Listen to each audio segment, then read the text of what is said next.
important for our people to know the truth about our past in order to see exactly where the problem began. In my previous documentary called The Untold Truth About Reparations, ADOS, and Slavery in America, I shared detailed information about the Civil War, why and how it was a labor dispute, and I also mentioned that Abraham Lincoln did not free so-called African-American slaves with the release of the Emancipation Proclamation, or Proclamation 95. But what President Lincoln's Proclamation 95 did do, however, was ended the Civil War by quelling the advancement of military troops upon any people or person who did not agree with the United States government.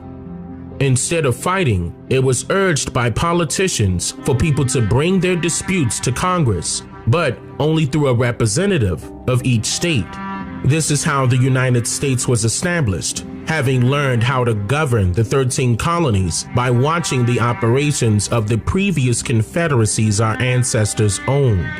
I will go into more detail about this later on in another segment, but what is important to note here is that in order to restore the Union upon the remaining confederacies that would eventually turn into governments of each state, a set of reparations had to be agreed upon in favor of the copper-colored landowners, sharecroppers, or the Negro farmers, making this one of the main possible reasons why Abraham Lincoln was assassinated in 1865.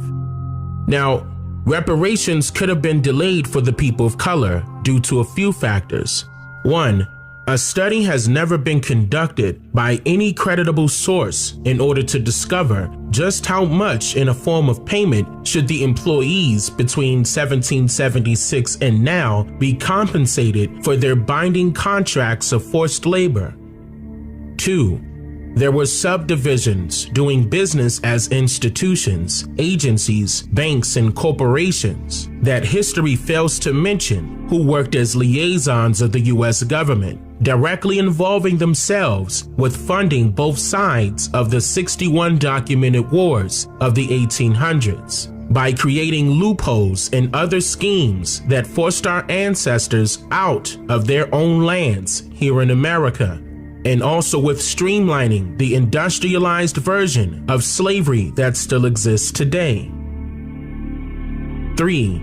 These companies were never held responsible for their actions in a courtroom, which makes it even more reason to reveal who should be held responsible still in order to bridge the gap between justice and equality for the indigenous Aboriginal Niji right now. The majority of bonds that were paid off by employers in order to hire prisoners of war as their new employees were done so by either bartering or loaning contracts out to employers as a form of business credit. This method remains intact still today. A bond is a, quote, promise to repay the principal along with interest on a specific date. Some bonds do not pay interest, but all bonds require a repayment of principal. When an investor buys a bond, he or she becomes a creditor of the issuer, end quote. So since the so-called slave master, or rather the employer, becomes the creditor, and the so-called slave holder, or rather the issuer of the bond, is the investor, then both parties are not only responsible for funding slavery, but should be held responsible for refunding the so-called slaves. Keep in mind that our ancestors were under the impression that they were not working for free, and that this form of slavery or blind capitalism will benefit everyone, especially those who were the majority of the help that literally built America from the ground up, due to promises or contracts that were never upheld by the promising parties. Hence the term indentured servitude. The noun indenture is a, quote, written formal contract for services, a deed with mutual covenants. So who are these people that should be held responsible for the millions of broken promises, compulsory educational institutions, unpaid laborers, and unpaid military soldiers who fought and died for the uprising of this country, destroyed legacies, cultures, and spiritualities, inequality in workplaces, generational poverty, stolen land allotments, racism, concentration camps turned project housing reserved for only a large median of people of color, identity theft and paper genocide, and many, many years of injustice and discrimination? The answer to this question is very complex and will require me to produce multiple segments surrounding this topic to break it all down. But here's a critical example to make note of. The majority of our people now can recall hearing stories about how their ancestors and even some living elders were former sharecroppers, landowners, or farmers. And the way Hollywood paints the picture of American Indians should make you question why you would rarely see authentic photographs, painted or engraved images of the Hollywood depicted version of American Indians working in the fields anywhere across the southeastern region of North America. So, how would millions of American Indians be able to survive if they didn't know how to farm? And for that matter, when did the American Indians have time to set some time aside to teach millions of so-called enslaved American Negroes how to farm? Before these same millions of American Negroes taught the incoming white foreigners from Europe and Africa how to farm? The answer is very simple. The American Indian is the American Negro. Hurry in to Mattress Firm's Black Friday sale. Shop Tempur-Pedic and save $300. Plus, get a $300 instant gift. Mattresses and bases are in stock for fast delivery. Or shop Sealy and get a king bed for the price of a queen, or a queen for a twin and get a free adjustable base. With our Love Your Mattress guarantee, get the lowest price and 120 nights to sleep on it. Only at Mattress Firm. Woo! Come on down to Papa Flair's Used Cars, where we are body slamming prices to the ground. Woo! Oh yeah, SUVs. Woo! Yeah. We're slamming prices on trucks too. Fool! These prices are so low, they got nowhere else to go. Woo! Yeah. Tired of used car salesmen? It's time to change your perspective on car shopping. At U.S. Auto Sales, you get the buying experience that you deserve.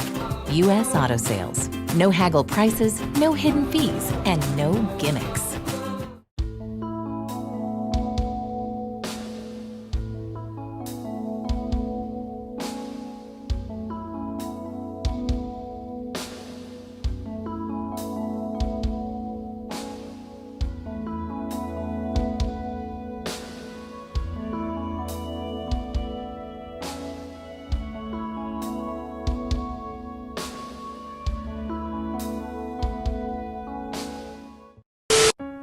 King, you liken these payments to slave reparations, but just factually speaking, how can you say that? These payments are not for anyone descended from slaves.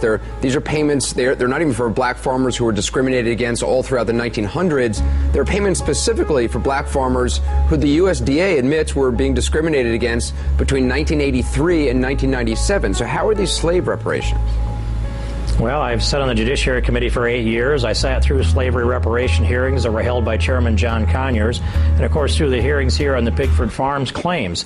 And the motivation that comes from this looks to me like there's no resistance on the part of the proponents to hold back or look for fraud in this. They just simply seem to be content with every black farmer that would apply would get what was defined as Judge Friedman and in his opinion as virtually an automatic payment. Dr.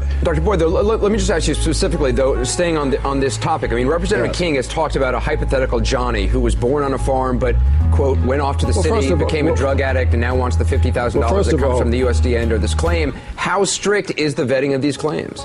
Well, first of all, I think that that statement has a terrible racial undertone and very, very offensive to our black farmers. And we need to forget here, we help feed the country. We help feed the world.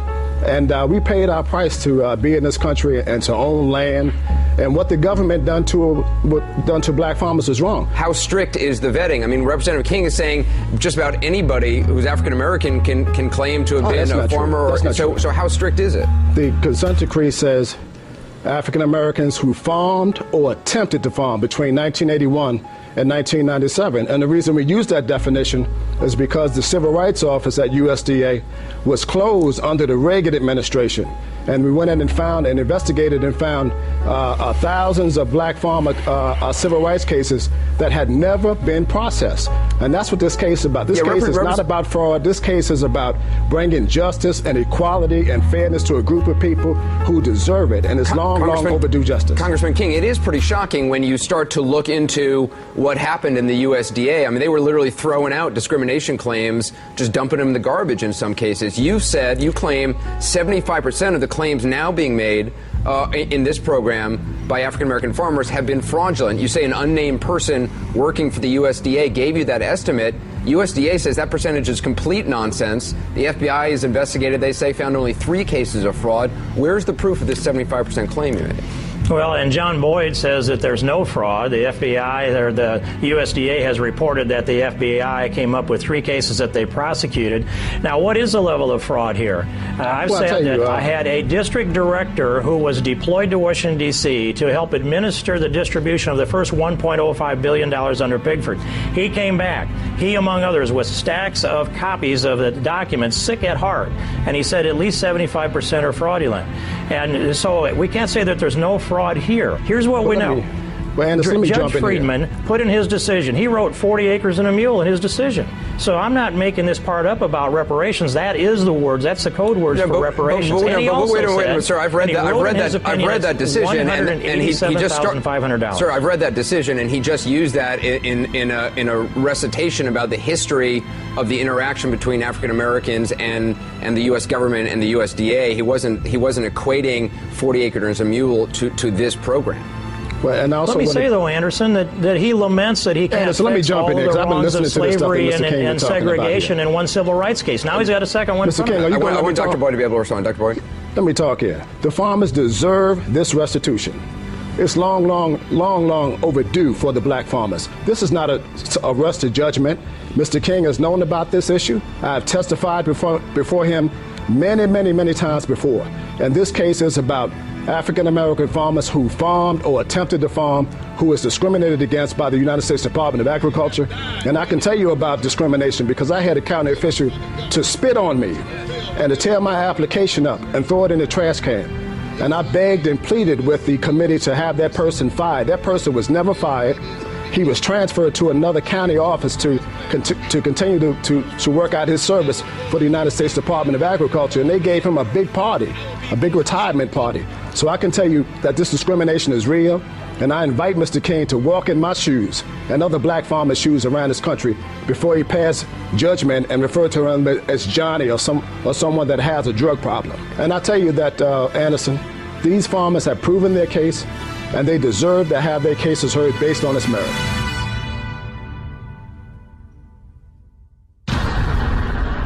I'm just here to make you think.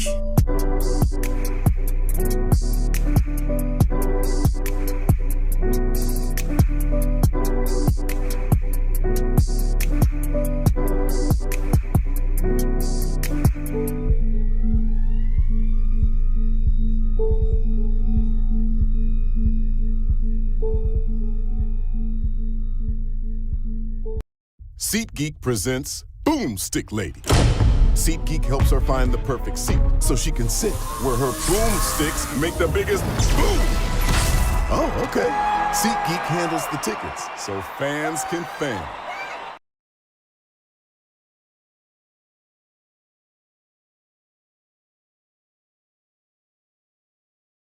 What we tend to not understand is that time really doesn't exist. Clocks exist. Time doesn't exist. Right. And like you said, we've been given this functional arrow of time, which puts us in one specific direction so that we can organize our thoughts and our days and our years and weeks and what we're going to do and where we're going to meet up with somebody and everything else. So we have this ability to coordinate and collaborate with each other like how we're here today at this specific time. However, if you understand that time is also an illusion, it's something that you can use as a tool, but if you also understand that it's an illusion, then you can actually master time, and you can maximize what you're doing on this planet. I'm 19 Keys, and this is High Level Conversation. Tap in with the guys.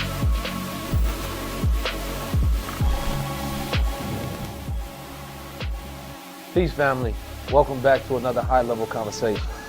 Today we have a powerful presentation, a very powerful energy, spirit, man, guide, scholar, polymath, intellectual, executive, actor, producer, author, you understand me, TV host, academia, a man really whom those who have seen needs no introduction. You understand me? A very extraterrestrial intellect.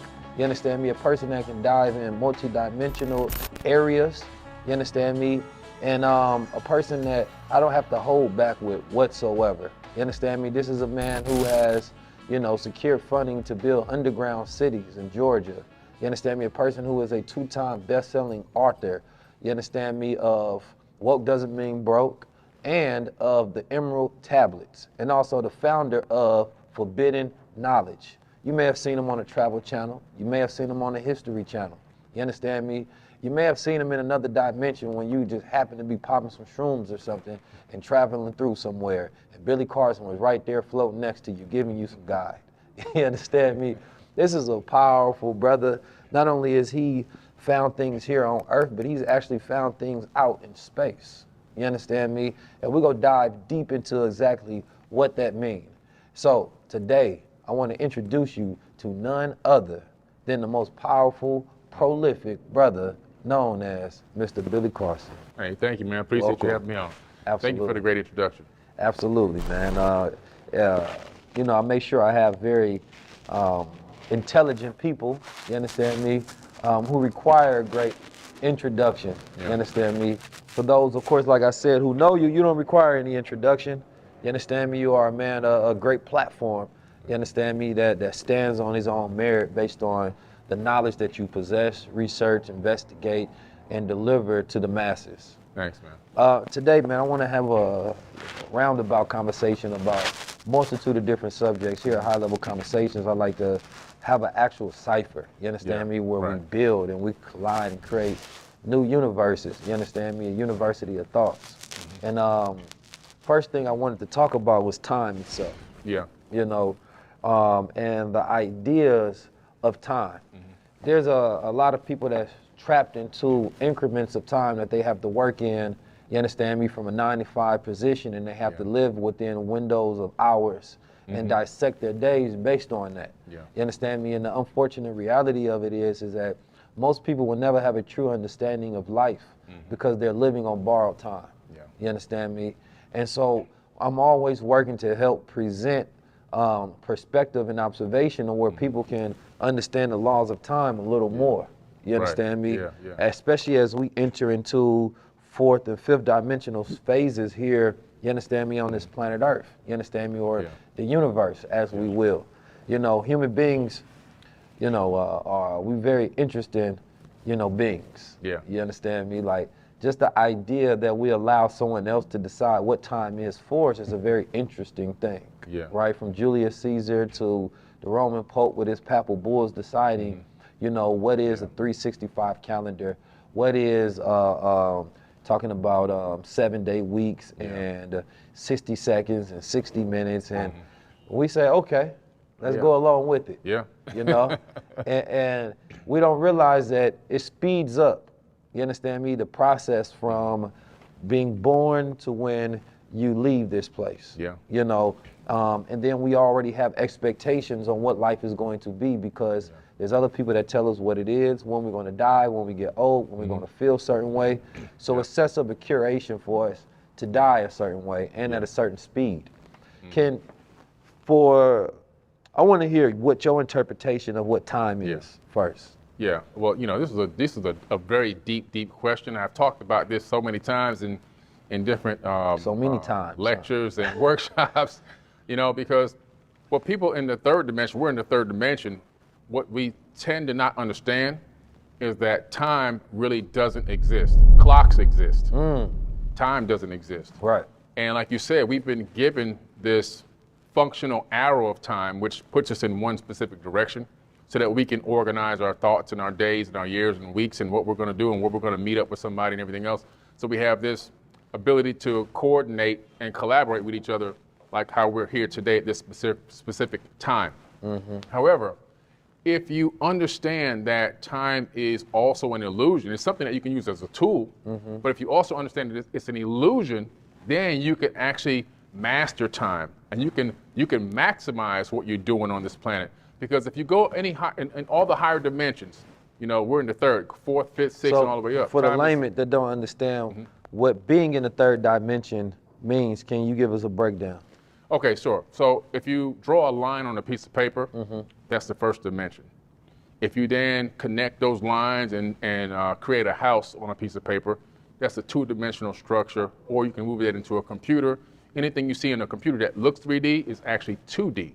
Right? So, and because we're in the third, we can see down into 2D, we can see all the way down, obviously, into 1D, and we can manipulate those dimensions from our higher selves. Now, now there are beings in fourth, fifth, and sixth dimensions. There's people above us. Now, because of that, they see us and they recognize the past, present, and future operating all at the same time. Everything's happening at once. Right. There is no separation between the past, present, and the future. The arrow doesn't exist. Because they're higher than us, they can look down into the third and they can see into what we're doing. So who are before? Hey, we got to unpack a little bit. We got to unpack. Okay. It's high level, but I want to make sure that the people can follow along with it. So, you know, talking about third dimension, right? You know, it's say ants are not third dimensional beings, right? Because they can't see upward, right? They're not horizontal. You understand me? They exist on a plane where they're looking forward, right? So when you're moving about the rest of the world that is higher up to them, they have no access to that, no perspective on that whatsoever.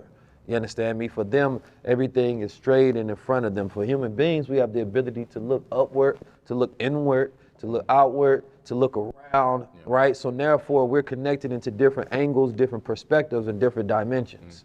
You understand me? And then what I wanted to get though with next though, so let's say we got the third dimension, right? Now we're talking about the fourth dimension, right? What is the fourth dimension? The fourth dimension is something called a tesseract. And if you go into the ancient text, it's Metatron's cube. Meta, M-E-T-A, meta. Obviously, you know, the metaverse, right? They got that from Metatron's cube. It's a fourth dimensional substructure. Now, this fourth dimension is really something called a quasi-crystal. And this quasi-crystal in the fourth dimension, it casts a shadow. And the shadow that it casts, it creates the realm that we're living in here. We're living in a shadow of a higher dimension. That shadow creates a third dimension. It actually creates a fractal of it, creates this fractal holographic matrix that we're actually maneuvering in the third dimension right now. So would the fourth dimension be considered a dimension of time? You can address a fourth dimension of time like Albert Einstein was saying if you're just looking at a third plus a fourth being the arrow. But when you actually move up into another dimension, we now know in quantum physics that there is actually a fourth dimension. So all dimensions are in 90-degree angles of each other. And according to quantum theory right now, we're really anticipating that there's at least 11 dimensions, or otherwise the universe would collapse. So there really is truly a fourth, fifth, sixth, seventh, all the way up, not just the arrow of time. That's just something extra. They try to make it make sense back then by saying the fourth dimension is time, but time is actually not a dimension at all. So now that's a very interesting, because it's a lot that I'm sure that everybody's like, all right, I thought I was smart, and then I tried to keep up, and then I got left behind. Right. You understand me? And what I want to bring people up to speed, you understand me, and the ideas in correlation to the analogy of how we're moving as a collective human species, specifically with technology, right? Because I think it can be connected to, you know, cellular technology, right? Going from 3G to 4G. And, you know, going from 3G to 4G to 5G, which allows us to be able to do different things that we normally weren't able to do that weren't possible, right? You know, let's say you got 3G phones, it's hell, you make better, faster calls, you understand me, connected. Then you get to 4G and you're talking about now applications and streaming, right? and Wi-Fi, right? Being able to connect within systems and the Internet of Things, and then 5G allowing completely new systems of possibility. And this was where I think a lot of people missed the point in 2020 where everybody was going through the craze of whether 5G was killing them or not. It was more so what was 5G going to do, right? So the NFTs and the Web3, right? And you're talking about, you know, AR, VR, spatial reality, all these different things are not possible unless you have 5G being in connection. So it was representing a new world being produced outward. And it wasn't just an accident that NFTs came after the pandemic and this technology came after. There was something happening at that same point in time that for me, it was entering into a new phase of the world, a new dimension, a new speed, right? And that speed, you know, can be known as time, if you will. And a lot of people without that ability to process at a high level, right? Like you got bandwidth, you got landline speed, you got Wi-Fi speed, you got 5G speed, you get left behind. So everything seems that it's moving fast, but that's only because you're not moving as fast. Everything stands still when you're moving at the same speed. You understand me? And so what I've always tried to do is keep people up to speed where we at in the dimension that we're currently in, or a little bit above, so you can be ahead of your time as a visionary. Because the fastest speed is the mind. You understand me? Being able to travel in your thought, right? That can take you into time, that can take you ahead of time, if you will. But the ideas of time itself, I love the concept that it being an illusion, because, you know, even the era where time is connected to language, right? That I wrote in my book about how when we speak in the English language, you know, it's a very future tense reference, right? So we're always referencing the future as we speak. I will be there, I'm going to do this. And we have so many different phrases within the language. We're always pushing ourselves, not connecting to the present, but at a later point in day and time. You understand me? And I think that learning to be present connects us to the power that we have in control over. And then once you have that power, then you know how to create seeds that can control the rest of the time. But you said something about beings, right? Now, we always look at ourselves as people, but then when we talk about people, you're talking about human beings, right? The being part is not something that the average person understands, right? And then when you're saying that there are other beings, who are these other beings? I believe personally, just based off of my research, and I've gone through now over 1,000 scriptures, texts, papyruses, cuneiform tablets from all over the world. They all have a very similar story. And all these ancient civilizations talk about beings, not just beings who came here from other planets, people that look like us and we look like them. In other words, not identical, but very similar. In other words, a bilateral, bipedal hominid of some type that can maneuver around, that has appendages that can manipulate the environment, because without that, you can't move out into space and other places. And they also talk about multidimensional. You get into like the non-commodity and stuff like that. You're talking about multidimensional beings. And so in physics, in quantum physics in particular, they started theorizing on these dimensions and were able to even analyze and discover some that they actually do exist. And on top of that, they realized that the dimensions are packed so tight on top of one another that if you can phase shift your atomic structure, your subatomic frequency, you can walk right into another dimension. And so they started postulating, what if beings from higher dimensions are some of these apparitions and these paranormal phenomena that we're seeing, are they able to maybe take a glimpse or a peek? Are they phasing through into our universe? And so from higher dimensions. And so they started really theorizing it. It seems to be, and based on my research, that there's people living everywhere. Not just, and I'm not talking about little green men with antenna. I think that there's people living all throughout this universe in the third dimension. And I think there's people living all throughout even higher multiple dimensions, maybe at a certain level, a certain height in those dimensions. Maybe they don't have a real corporeal body. Right, non-physical. Non-physical, you know what I'm saying? But I believe that the consciousness is there. Then that part is interesting, the non-physical aspect, because I understand that and I can believe in that idea and that concept. It's like what people think, I think of angels as angles. Right? Because, you know, angels are supposed to exist in between dimensions. You understand me? And angles, you understand me, are dimensions. That's right? And so it's like perspective is your angle in which you see things and view things. And oftentimes angels come and gives us new perspective, new thoughts. You understand me? Yeah. Arriving from a different, completely dimension of thought that we couldn't arrive at ourselves. Correct. You know, but at the same time, when you're talking about non-corporeal bodies or non-physical bodies, you understand me? I like that concept because when you're talking about time, you're talking about light, you're talking about all of these different ways in which light or energy can exist within, and consciousness, right? The awareness of, you know, output, you understand, mathematical output, right? Do you believe that the universe is mathematical? Oh, absolutely. The language of God is mathematics, because mathematics can literally explain everything that we experience and everything also that exists. Even the fact that we're existing in a light matrix can be proven through mathematics. So we're living in a matrix that's basically written on mathematics called Adinkra codes. And these Adinkra codes go all the way back to the Dogons, the Dogon tribes out of Mali, Africa. They actually originated these codes, and they were given these codes by the Nomo, and they learned them. They drew them out as art forms. But now, and they put them on clothing and blankets and everything else. So the Dogon tribe, very interesting tribe, you know, that was able to discover, you know, systems before telescopes and things of that nature. Yeah. So how did they arrive to be able to, because I know a lot of people, I posted about this not too long ago, people want to understand how the hell did the Dogon tribe arrive to it, right? I just subscribe to, you know, us being, you know, gods, melanated beings on this planet Earth. We connected in a way that we just don't understand anymore. You understand me?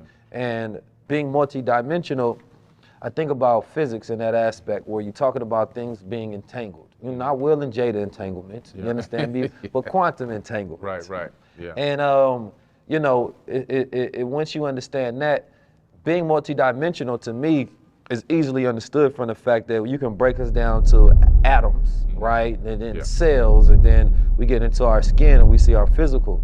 But from an atomic level, those are different laws, right? And we're made up of atoms. So that an aspect of our existence is obeying different laws of the universe.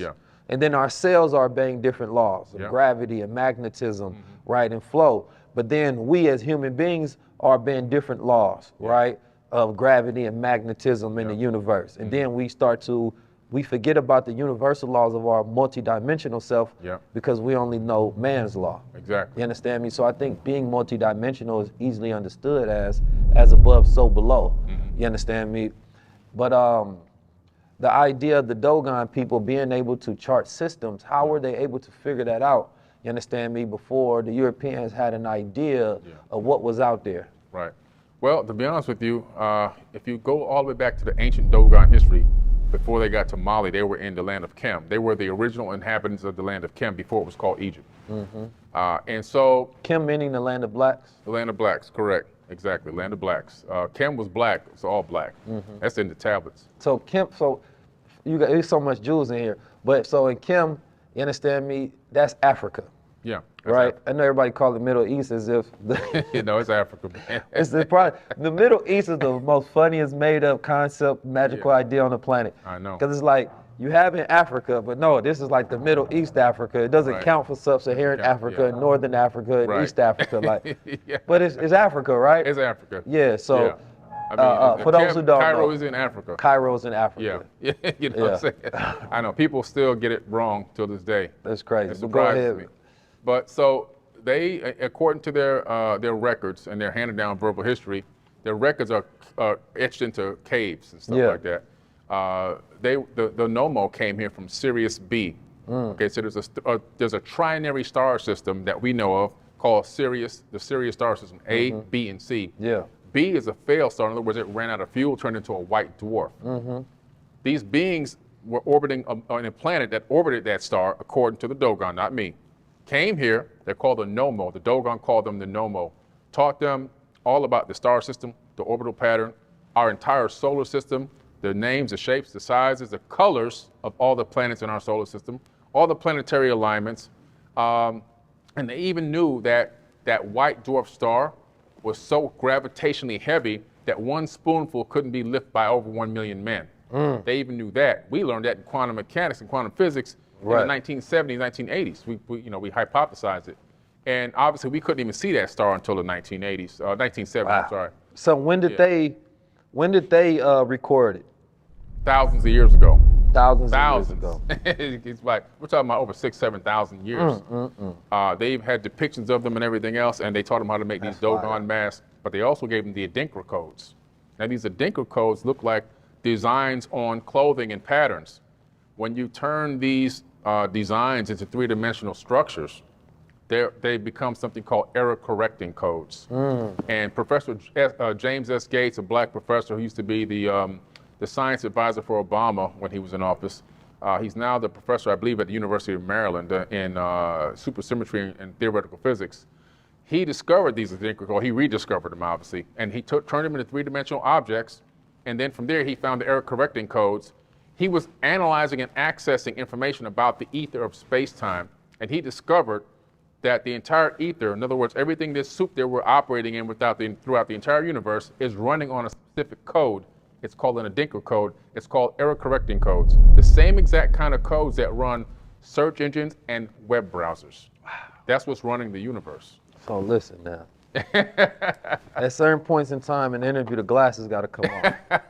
This was one of those points in time when we're talking about Adinkra codes and going into multidimensional aspects of thinking. You know, this episode is brought to you by Goldwater. But, you know, being connected to the stars, you understand me, and being connected to the universe is a very interesting aspect of thinking. You know, I grew up, you know, in the Nation of Islam. Okay. And in the Nation of Islam, there is a lot of, you know, astronomical teachings, you know, about astronomy and sizes of the planets and distance. That was one of the first things we had to learn. Wow. Right, where the distance between the planets, the speed of light, the speed of sound, right?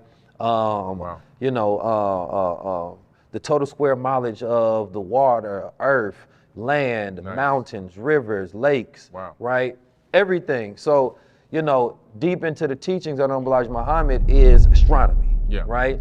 He wasn't really into astrology because he said it was too much guesswork. But astronomy he was into because it was mathematical. And you're talking about, you know, 30s, 40s, 50s, 60s, 70s, for a black man to be teaching astronomy, especially the poor black people in America. It was, it was light years ahead of his time. It was an interesting indication of, you know, where he got his knowledge. Because he had a third grade education, but he was teaching about astronomy. Right? And he would dare the scholars of the world to prove him wrong. Of course, none of them did, right? Because he was talking about Pluto back in those days before they would recognize Pluto, right? And I used to always think about why. And one of the last books that he wrote was called The Theology of Time. Oh, wow. And The Theology of Time was, it's not a book for the beginner, initiate. You understand me? It's definitely more novice when you get into your understanding. And then that's when he proposed and he talked about alien life on Mars. Right, he talked about the different planets who can and who can't go there, what they were doing and building. Like, he has very detailed composition of thought on extraterrestrial life. You understand me? And the origins of the planet itself and the universe itself. You know, and it's very interesting because we often believe that our connection to, you know, the way that the Dogons were able to chart the stars is lost. Right? You know, but that knowledge has always been within our DNA and always been passed down within us. There's just certain keepers of that knowledge. Right? And those keepers of the knowledge are not often listened to because, especially today, we in a very static, distracted, low-level way of thinking. So it's like you have to think about the mind, and it's not even to say that they were the most intelligent people on the planet, but connected, you understand me, as being different. Like, that's a different type of intelligence. Because we only measure academia or scholarship intelligence that you get from universities, but we don't measure the intelligence you get from the universe. You understand me? I want to talk about, you know, I don't want to leave time in the star system just yet, but I do want to talk about your relationship with astronomy and whether you believe astrology to be a true science or not. Well, I'm actually an amateur astronomer. Okay. I've been doing that for a long time. Yes, sir. You know, I have a real nice telescope. I have a Celestron SLR, and it's a real nice telescope. You can actually see the rings of Saturn. You can see Jupiter. You can see Mars. Yeah. I took a famous picture that's been circulating for years of Mars during the summer.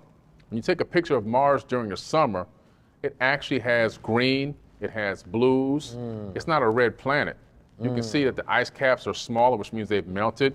There's a lot of liquid water on the planet. And a lot of those greens, I believe, is vegetation.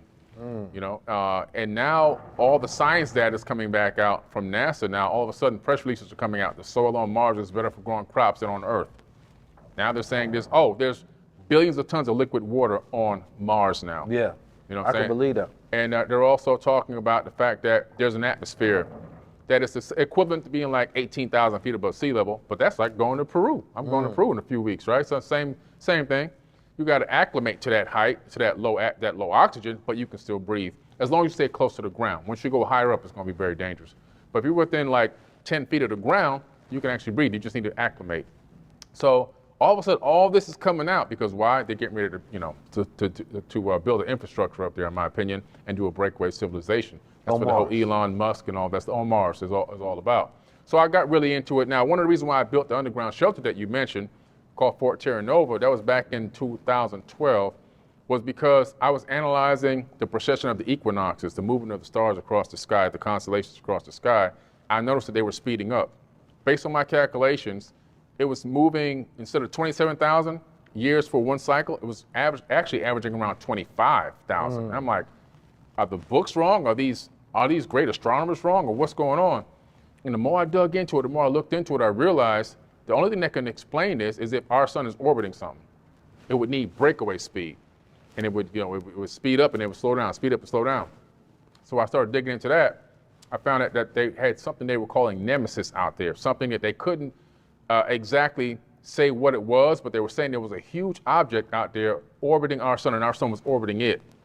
And they found it about 3 or 4 years ago. They labeled it Planet 9, but really is a brown dwarf star. They found a brown dwarf orbiting our sun. So we live in a binary solar system. We don't have one sun, we actually have two. One's a brown dwarf, which you can only see with 2-mass infrared mode on your telescope. You have to have a digital scope to see that because it's so dim, you can't see with the naked eye. Is the sun black or white? The sun is white. It's bright white, so it's not black actually. If you actually were able to go out and look at the sun above the atmosphere, you'll find out that it's actually bright white light. When it hits our atmosphere, it scatters, and when the light breaks down, we see more of the yellows because the blues are kept up there. So the sun actually is bright white. Well, I saw them say that the sun is black, but it's the charge of light that gives it the appearance of white. Well, it's a nuclear explosion. Now, what's interesting about the sun is that a lot of the light doesn't even get to the surface for like 100, 200,000 years. So it could be both, a little bit of both. It could be that it is a dark sun, but the light is what we can see. For example, the sun is 8 light minutes away from Earth. So if the sun went dark right now, we'd have daylight for 8 minutes. Now the light... And that's 90 million miles away. 90 million miles away, right. And the light that's formed on the inside from the collision of the atoms on the inside, the nuclei, when they're colliding and splitting, that light doesn't go straight from the center core right out to the outside of the sun. It actually meanders through the inside of the sun for thousands and thousands of years before it releases itself and leaves the corona.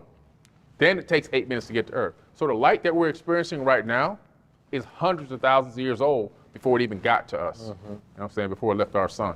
So light is very interesting. You understand me? I want to talk about light and water for a second. Look like we might get to the whole elemental period by the time we're done with this conversation.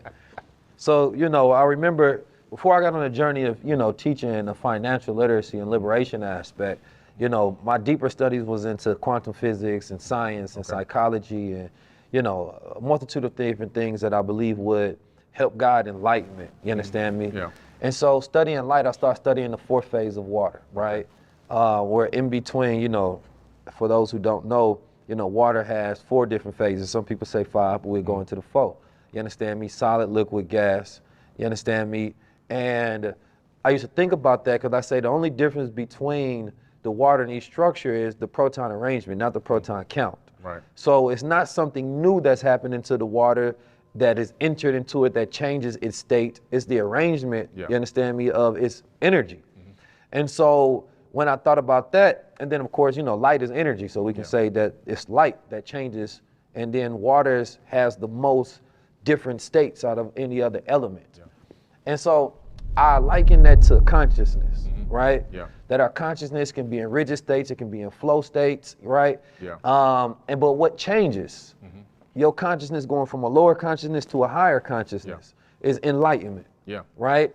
When we read, right, I always say we re-add, right? We're re-adding knowledge that is already in us because we're not actually, nothing physical is going in there. Nothing is going to tinkering and changing with your brain. Yeah. It's literally electricity changing the arrangement, you understand me, and the structure of your state of consciousness. Yep. And you can see a symbol, right, and gain enlightenment, right? Yeah. And it can cause an inner knowing that can have your mind, raising this vibration, right?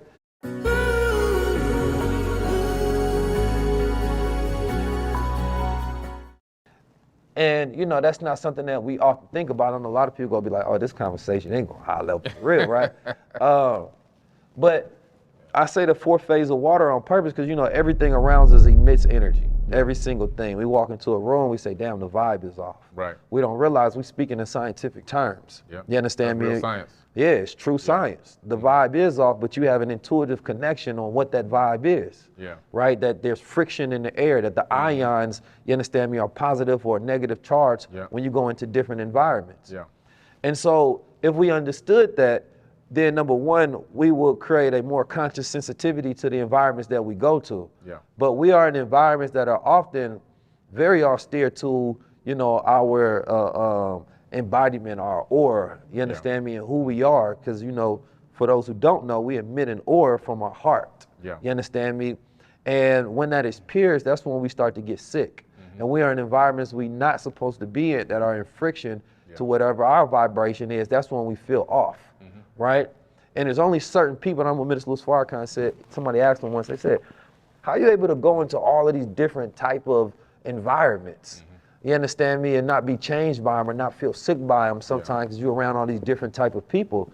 And he said, I bring my own atmosphere. That's right. You understand me? Yeah. Like I bring my own atmosphere. Yeah, I know exactly what it means. Yeah. I walk into a place and I put a bubble around myself. Yeah. I just literally put an energy bubble. I just see it coming out of my head and wrapping myself. And I walk through, I got my energy bubble. Yeah.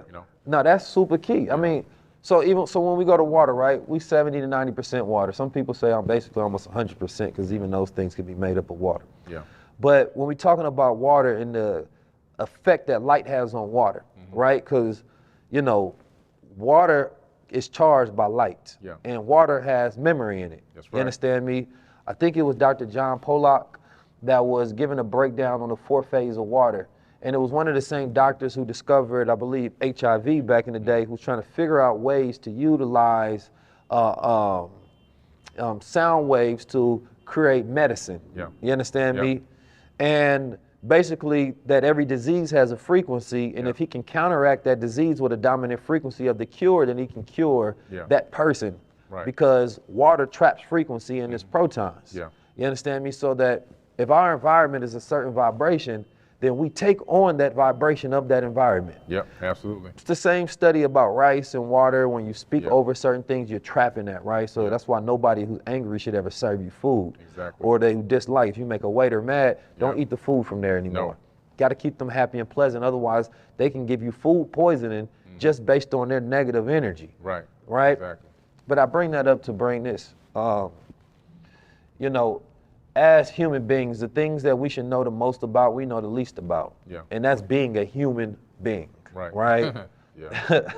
Water and light, right? We are light beings and we are water beings. Yeah. You understand me? Wholly. So I studied that to understand the effects that the environment has on myself. Yeah. That's knowledge of self, to the knowledge of selves. You got to do that. So, what is it about light itself as a messenger of information that is important that we observe from the things that we eat, besides the breakdown I just gave, right? Where we go to, but at the same time being a way for our brains to be able to travel, right? Like, and then can you correlate it into biophotons? You understand me? Right.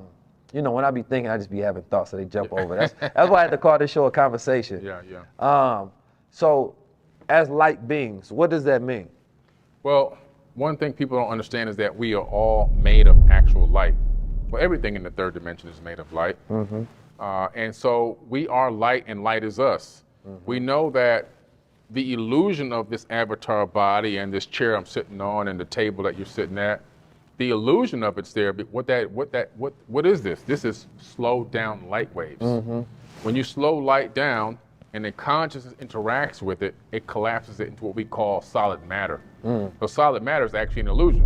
Right. For example, the only thing stopping my hand from going through this chair is the repulsion of the electromagnetic frequencies. I don't actually touch the chair. You don't touch anything. Yeah. And so if I can phase shift the atomic frequency of my hand to match the same frequency of the atoms in this chair, I'd pass my hand right through it because atoms are 99.999% empty space. Right, like pouring liquid into liquid. Exactly, you know. That's why when galaxies merge together, like we're merging with a galaxy right now called Sagittarius, you don't see any real collisions happening or anything around us. Shout out to my Sagittarius out there. Yeah, because, you know, galaxies are mostly empty space, just like atoms. Everything's a fractal.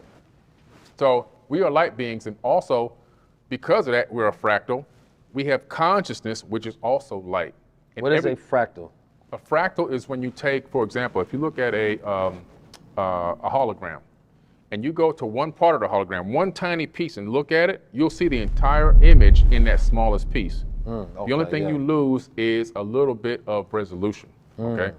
And so it's important for people to understand that this entire realm is a fractal of a whole. In other words, as above, so below. So if you look at an atom, it gives you the whole thing. It gives you the whole thing, absolutely. So human beings, would you consider a fractal of the universe? We're a fractal of the universe, and our consciousness, even though it's one consciousness, it's also a fractal of the main master consciousness. And it's really incredible that every thought that you think in your skull, it leaves your skull as a form of a light wave. Every time you think. Talk to him then. Yeah, man. Every light wave, every time you think. And we know this because we could put a cap on your head at a laboratory, put a little electrodes on it, sensors, and tell you to think about something, and it's going to show up on the computer screen because the computer's reading the light waves coming out of your skull. We can't see those waves because we can only see 1% of the light spectrum as human beings. Right. We're limited. We don't see gamma rays. We don't see ultraviolet. What affects us the most? Yeah, exactly. Those are the things that are all around us that are really interacting with us all the time, and our brains too. Right. And that's what I was getting to with the water, because the ultraviolet radiation is what causes that fourth phase to flow, like blood flow within our bodies and things of that nature, by creating a separation between positive and negative charge. And in between that small space right there is where it creates that charge and flow. And they was doing a study where they tried to take two prods, put one on the other end to create energy. Yeah. Right? But go ahead. Yeah, so that's what it is. So, you know, we have this power of thought, which you were talking about having the ability to even travel through light, with leaving your mind and traveling light. You can actually connect to other realms, other dimensions through conscious thought. Quantum entangling your light waves with other light waves that exist in the universe, not only in the third dimension, but even multiple dimensions. Right. So like quantum entanglement, for those who don't understand, are two basically atoms that are entangled with one another, even if they are at vast distances. Right. Right. And Einstein called it, spooky. Right, because he didn't understand what was going on. Right. You know what I'm saying? But we understand. It ain't spooky. It ain't spooky. He said a spooky action at a distance. Yeah. And you can entangle atoms, you can entangle photons, which are lights. Right. So do you think that's what happened when people fall in love? They consider to be soulmates? I think it happens. Well, your mind can entangle with somebody on the other side of the universe. A lot of the times, you can say, oh, I came up with this great idea. Right. But you really didn't. You just downloaded that idea because you entangled with the information. Entanglement. That's all it is. All information actually exists. And now, like big time mainstream quantum physicists and theoretical physicists are admitting that this is true now.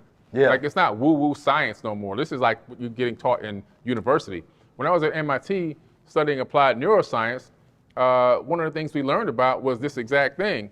The fact that not only can you walk in a room like you were saying earlier and you can sense the vibe and you can actually transmit negative or positive energy to somebody. Somebody's at a low frequency and you walk in positive and high frequency enough, your light being can actually raise their energy level. Right. And if you're not high enough and they're low, they can actually drop your energy level. Right. It depends on how strong you are consciously. And then also we talked about the fact that we can entangle with information throughout the entire multiverse. So information can even come from other universes into your own mind. And if you're able to discern that information, you can actually then, if you can put the action behind it, it could be one of the greatest inventions. It could be Web3. It could be, you know what I'm saying, whatever we got going on now. NFTs or whatever. All this stuff comes from other places. So biophotons is what I wanted to get to. Because biophotons to me is very interesting, because I think it's like taking the concept of science and physics and being able to apply it, you understand me, in a real world sense, and connect, you know, yourself and your willpower, right? You know, it was Dr. Wesley. He has the Book of God, and he has a very, very dope book, very amazing book. Everybody should study it. But he gives a breakdown of biophotons, and this is one of my first introductions to it, when he was talking about a study that was done at this university, you know, to study biophoton levels, which is basically, for those who don't know, is light within the human body. Right. And so one of the things that they studied was the fact that during a time that a patient was sick, you understand me, the light that they emitted glowed brighter, right? And of course that was because the body was working to heal itself. Yep.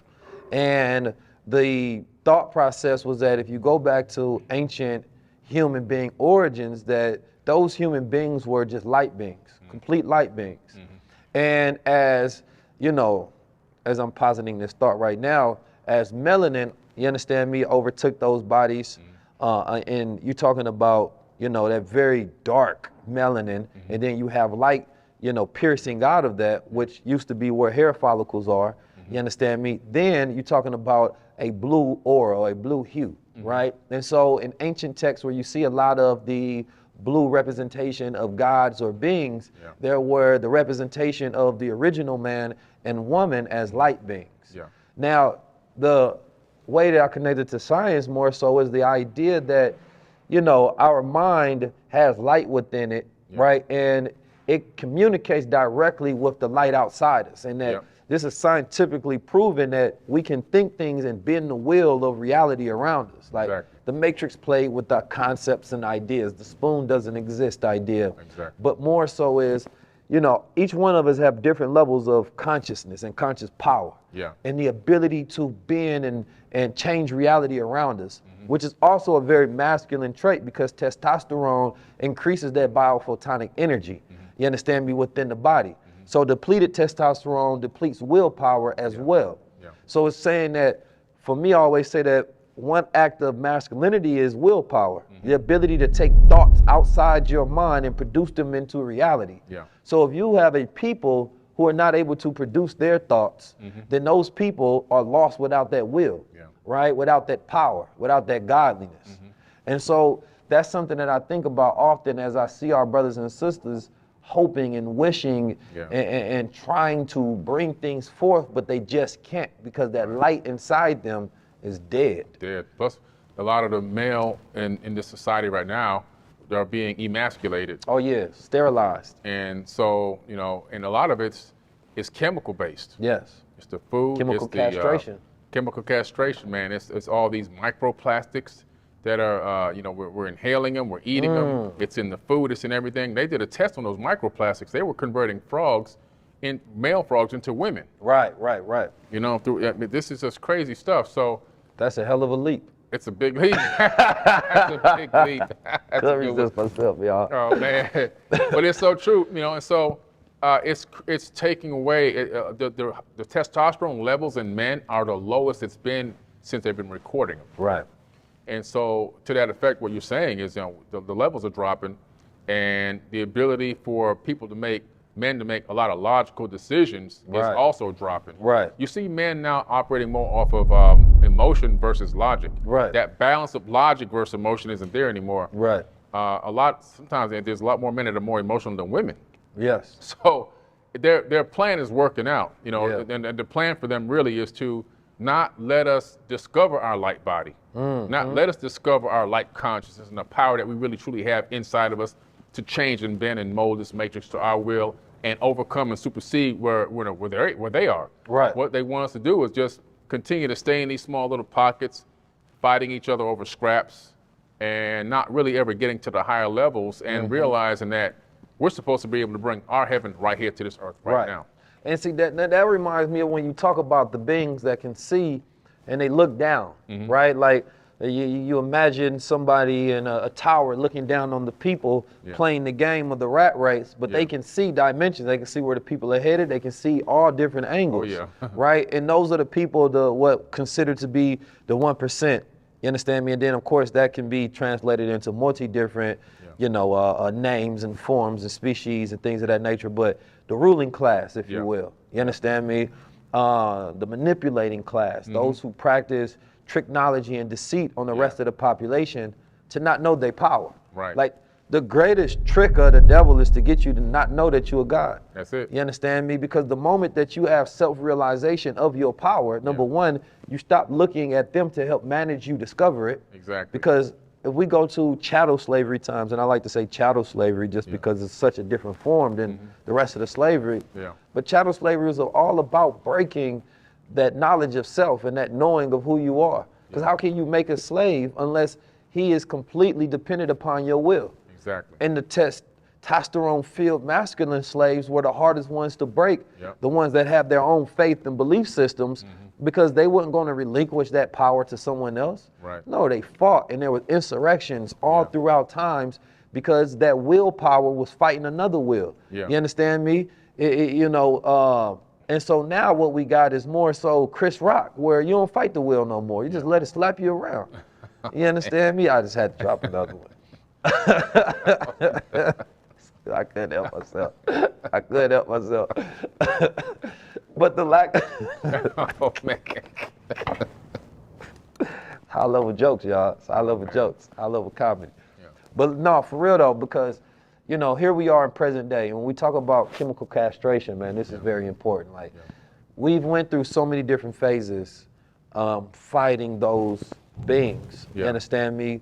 Who bring in drugs, who bring in guns, who bring in propaganda, who bring in, MK Ultra. You understand me? And toxins and poisons from the air to every single thing. It's not black people doing that. No, definitely not. we ain't got that type of control. No. Unfortunately, that's the issue. Right. So, like you can take that back to, it's unfortunate that, the greatest minds are producing destructive things. Their greatest minds are producing destructive things. And now what we are in this phase of reality is figuring out who we are. Because that's still always the biggest key to all of this. Because the hardest thing is to teach another black man or woman who you are. Right. Let me teach you whether you want to call yourself black, original, you understand me, Moor, Hebrew, Israelite, alien, whatever you want to call yourself. You can describe yourself as an Anunnakian. But understanding at the core, you understand me, that being of godliness that you possess, and that is unstoppable once you truly recognize who you are. Not just from literature, not just through paperwork. I'm talking about through spirit, things that can't be taught, that have to be known deep within. You have to walk in your own power. When I walk places, when I go places, I expect the universe to unfold for me. I expect things to open up for me and things to just happen for me when I walk into places. I can just be going to the grocery store. I'm walking in power. People, if they can jump inside of my body and feel what I'm feeling, they'd be like, God damn, this guy really, you know what I'm saying?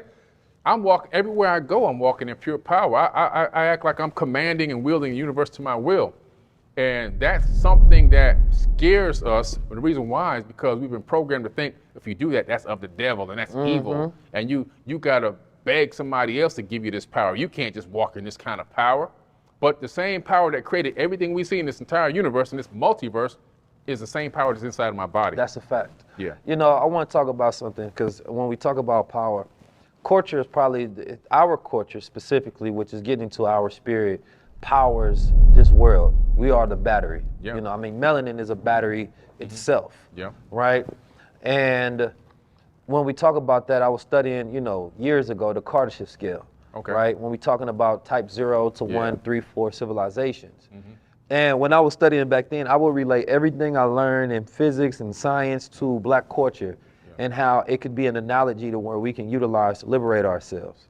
So for those who don't know, the Kardashev scale is a model of, how civilizations can grow, if you will, right? Into more efficient system and models, or more control, right? So we are currently, well, I believe, like 0.5, but type 0 civilization. Type 0. Right, type 0. We crawling though, we trying to crawl. We try, the concepts are getting out there. Yeah, it is, but, the politics are in the way, to be honest. That's what happened, the polytricksters. Yeah, the polytricksters.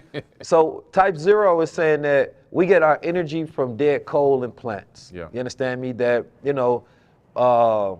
our energy systems, number one, are inefficient. You understand me? And that's why we steady have these energy wars. You understand me? That we are dependent upon these resources, that we don't have the ability to reproduce ourselves. You understand me? And or have control over supply. And so, that's why human beings are always at risk for extinction. Ideally, is because we don't control external things outside. You understand me? We can't control a meteor hitting this planet. We can't control the sun exploding. We can't control any of those things. So that's why man now just wants to jump to another planet. You understand me? Because he don't believe that he will be able to gain control before it's too late, right? Exactly. But a type 1 is more so talking about the ability to control weather, control earth, control the sun, or at least in a sense being able to absorb all energy from the sun and utilize that to power the world that is today. And then you have the analogy of type 1 type systems, right? Type 1 language would be what would be considered like English. English, they're a language that's going extinct every day. You understand me? And English is rapidly fast growing all across the planet Earth to become a type 1 language where everybody on the planet speaks English. So that is a method, you understand me, of energy transfer, communication, and translation that all beings on this planet Earth will be in understanding. Then when we're talking about systems like music, hip hop is I consider hip hop basically a type 1 system when you're talking about music. Because hip hop produces beings, number one, and tones and frequencies and rhythms that are known all across the planet Earth. It's mathematical. Right. And then you have other beings, the Beyoncés of the world, the Kanyes of the world, who are known by people all throughout the entire planet Earth. You understand me? From a one world system, these are very identifiable symbols, right? Because they're not, you don't know the person. So the person the brand is a symbol, which is a representation of a energy. You understand me? That has a translation that creates feeling, right, from each person that knows it in their perspective and their connection to it. But after I say all of that, I say all that to say, hip-hop culture is the most powerful energy that exists on this planet Earth. You understand me? Because it can move reality in ways that we don't even understand yet. Because it's a one-world communication system to all melanated people across the planet Earth. That we can literally put everybody on the same vibration and frequency, you understand me, by exporting culture throughout the diaspora. And if we understood how powerful that concept was, we have the ability to leap past and make quantum leaps over everybody with this system that we've created called hip hop.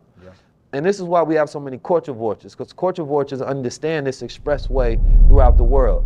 If I connect to a rapper, if I'm a white guy, and if I'm a smart white guy, and if I can afford it, I need to get close to the rappers. The rappers don't realize they have more leverage than I do. They're the big influencers of the world. Biggest. I've never seen a rapper understood their value so much when they stand next to a white guy and give them their presence. Because what you're doing is you're giving them an entry into culture, and you're giving them an audience where you're spreading their message and connecting them to hip hop. And it's wildly known that there are a lot of culture vultures, we just don't speak on it. You understand me? Because people are, favored for this, favored for that. But once you really understand it, there was I'm not gonna name a name at this point, famous, I think he might be a billionaire, maybe a couple $100 million or whatever. But I was speaking in the same arena he was speaking in. He was speaking right after me. And he kept trying to rub shoulders. I'm giving him the cold shoulder. I don't want no pictures, no nothing. Because what I realized that he would get more value if I took a picture with him than he would get from me.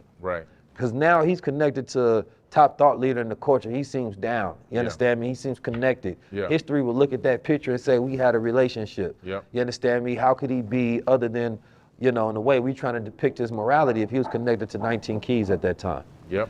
So why wouldn't I utilize that as leverage? Why would I just allow somebody to absorb my value, connect to my culture, but we don't think about time? We don't think about our true power at all. Energy vampires. Energy vampires. Yeah. And we utilize our dead leaders as our coal and our energy. You understand me? Yeah. So we're not operating in the present system, controlling our weather, controlling our culture, controlling our time, controlling our language, our mind, our music. Yeah. So for me, it's about taking...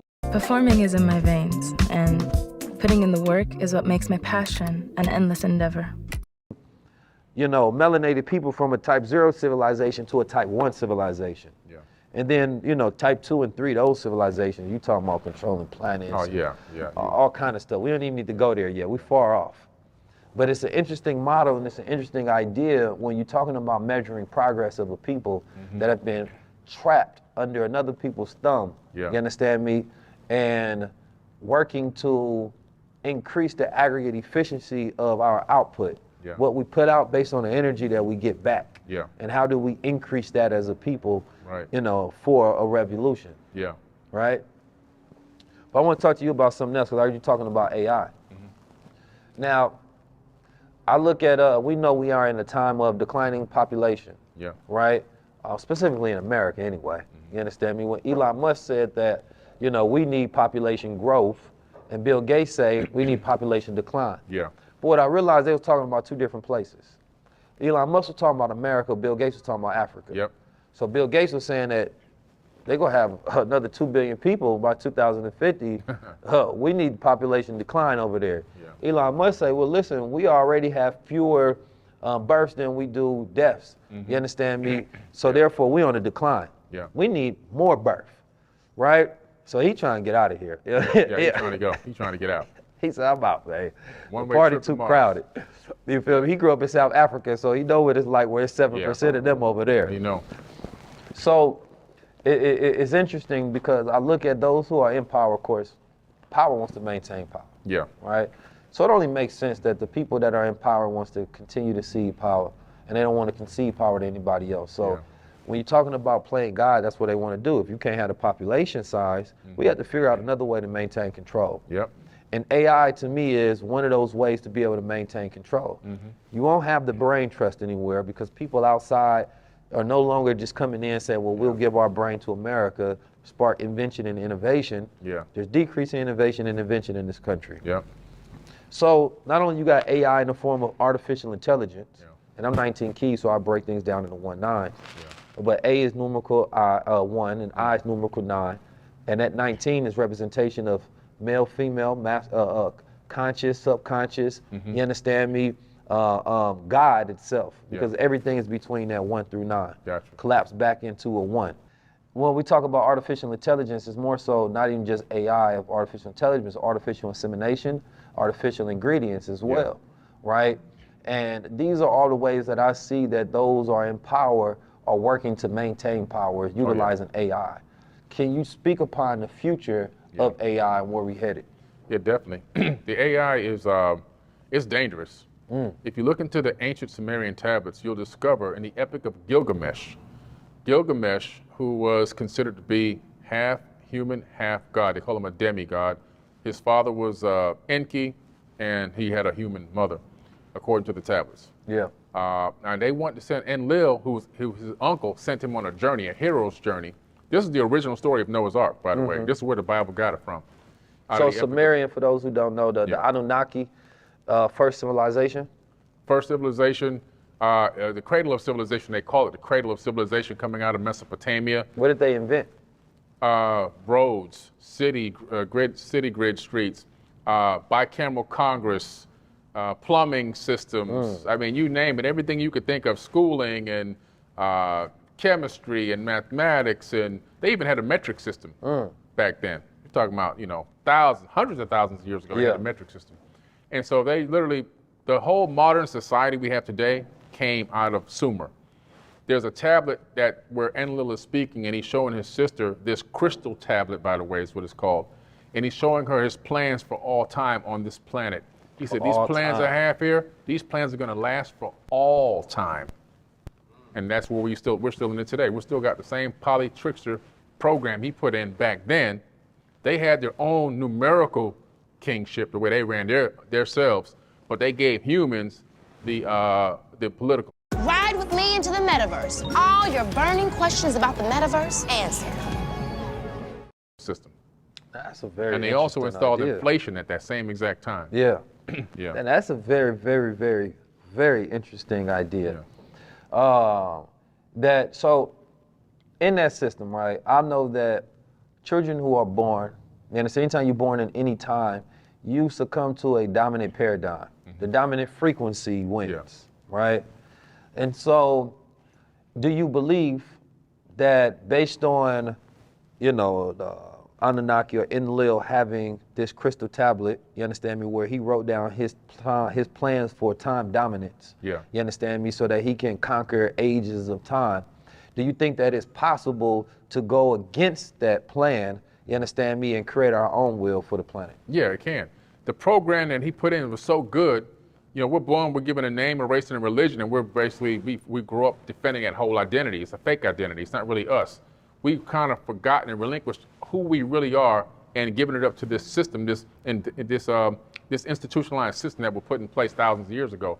But if we really come together, that's the biggest part we got to do. We got to come together and stop all this divide and conquer.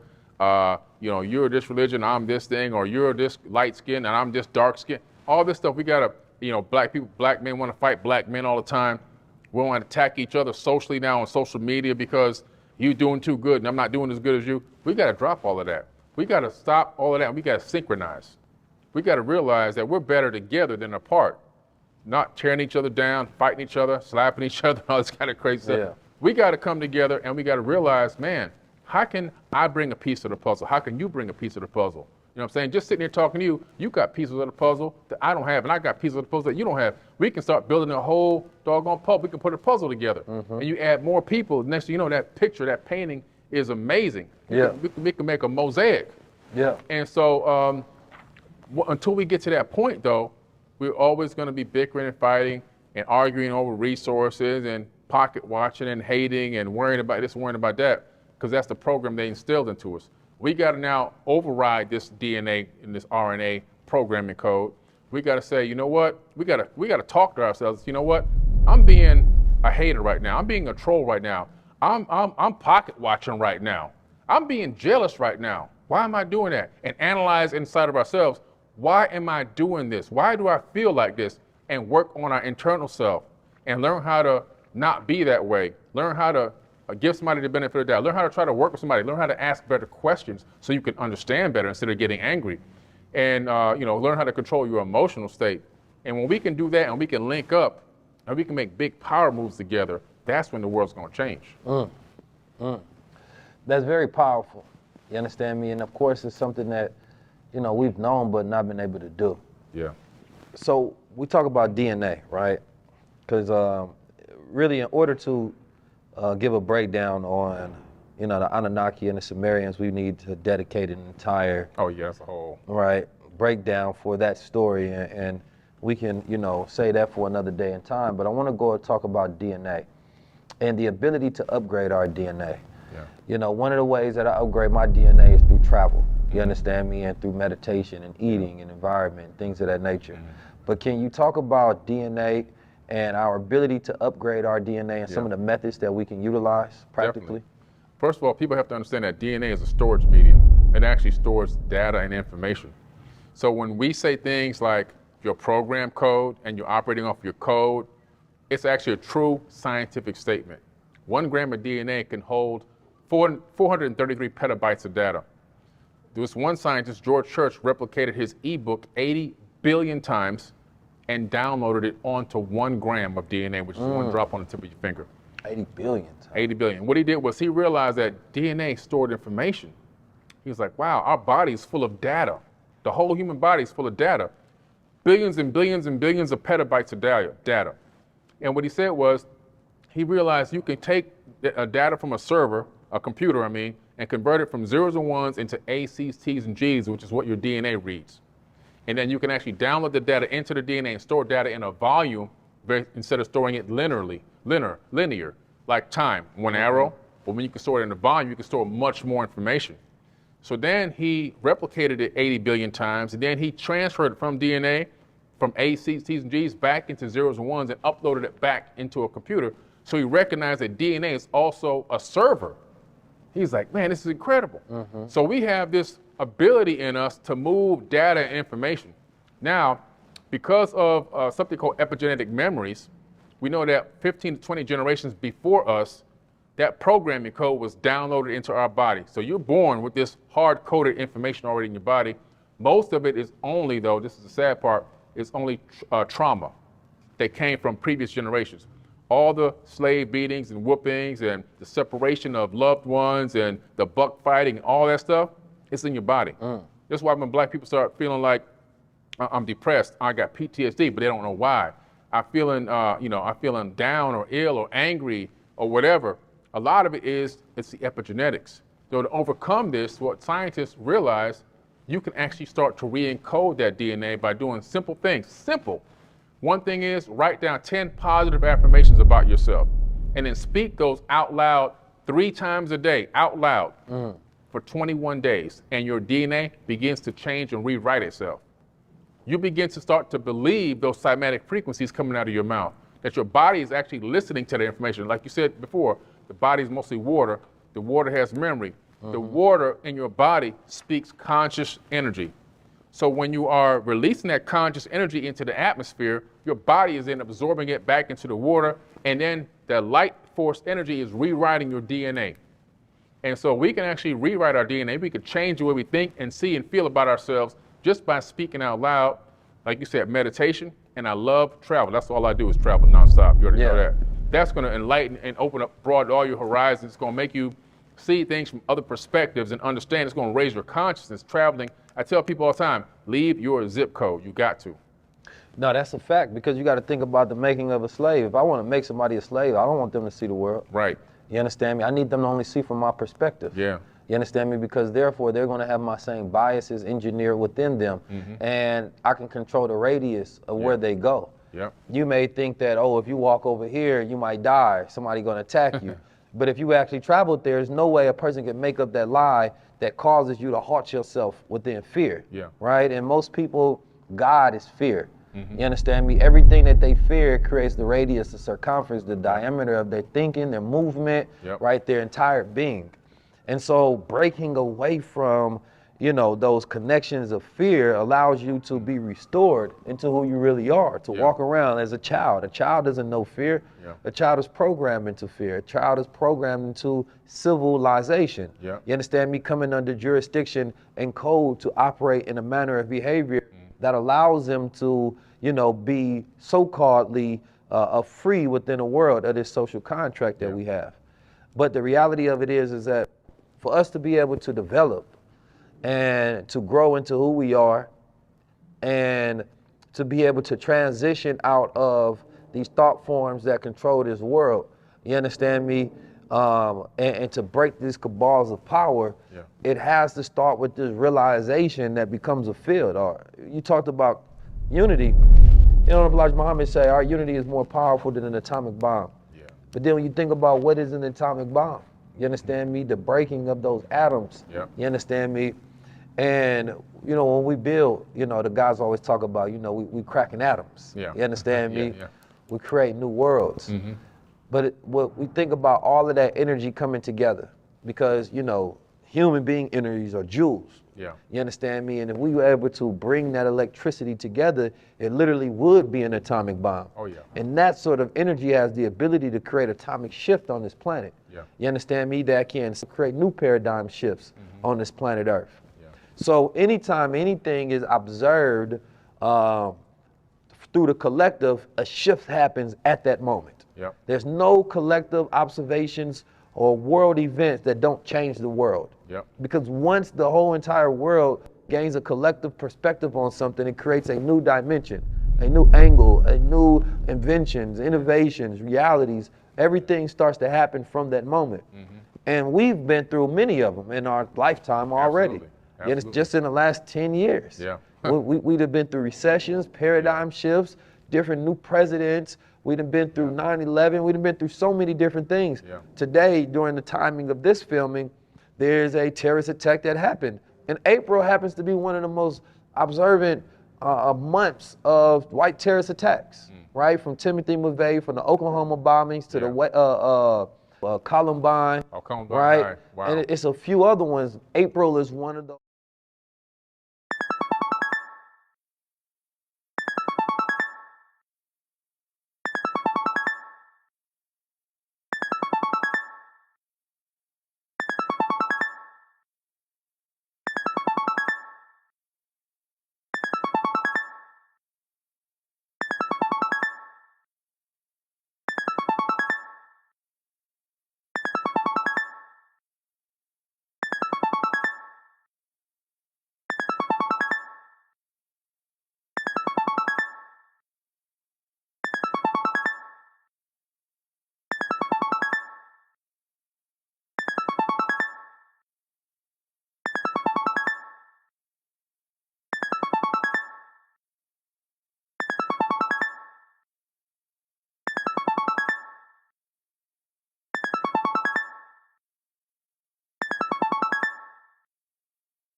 You know, it's the 4th month. It's a lot of things that happen on the 4th.